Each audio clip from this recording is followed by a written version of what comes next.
आज का क्वेश्चन है कि हमारा दिमाग हैबिट्स बनाता क्यों है? क्या ज़रूरत है हैबिट्स बनाने की और इसके फ़ायदे क्या हैं? तो जब भी हमारे सामने कोई नई सिचुएशन आती है या कोई प्रॉब्लम आती है, तो ब्रेन के लिए वो एकदम नई है और उसको डिसीज़न लेने होते हैं। सिचुएशन को मैं रिस्पॉन्ड कैसे करूँ? इस सिचुएशन के टाइम मुझे क्या करना चाहिए?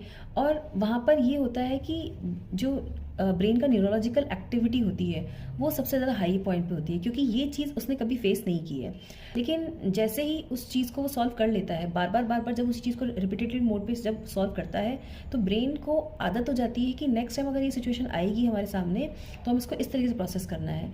तो this is the benefit of habit formation कि जब कोई चीज़ आपके सामने पहली बार आती है, तब आप उसको फेस करने में, आपका दिमाग उसको फेस करने में सोचता है, डिसीजन लेता है और एकदम हाईली एक्टिव होता है। लेकिन जैसे-जैसे वो चीज़ आपकी लाइफ का पार्ट बन जाती है, तो ये ऑटोमेटिक मोड पे चलना शुरू हो जाती है। एक एग्जांपल समझते हैं इस चीज़ को कि जब आप अपने घर से ऑफिस जाते हैं या वर्क प्लेस पे जाते हैं, तो आप गाड़ी बिना गूगल मैप खोले चलाते हैं, बिना फ़ोन पे डायरेक्शन देखे चलाते हैं आराम से और अपने डेस्टिनेशन पहुँच जाते हैं। इवन आप गाड़ी चलाते-चलाते 10 चीज़ों की प्लानिंग और कर लेते हैं कि आज मुझे ऑफिस में जाके ये करना है, आज मुझे इससे बात करनी है, इसके साथ मीटिंग करनी है।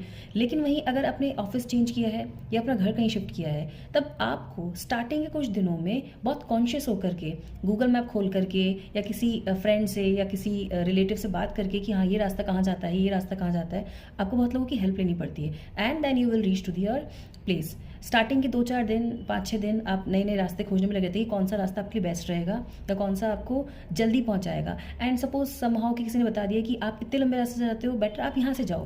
Then you will reach on at your place within 15 minutes. This is an reward.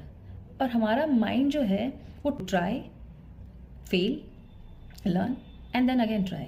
जैसे हमें रिवॉर्ड मिला, एक फीडबैक आया, अरे ऐसा मैंने क्या किया जिससे मुझे रिवॉर्ड मिला, तो इन दैट केस हमारा माइंड इस चीज़ को स्टोर कर लेता है और ये हमारे रिपीटेड, और जैसे ही हमारे रिपीटेटिव मोड में आ जाती है, ये हमारी हैबिट बन जाती है।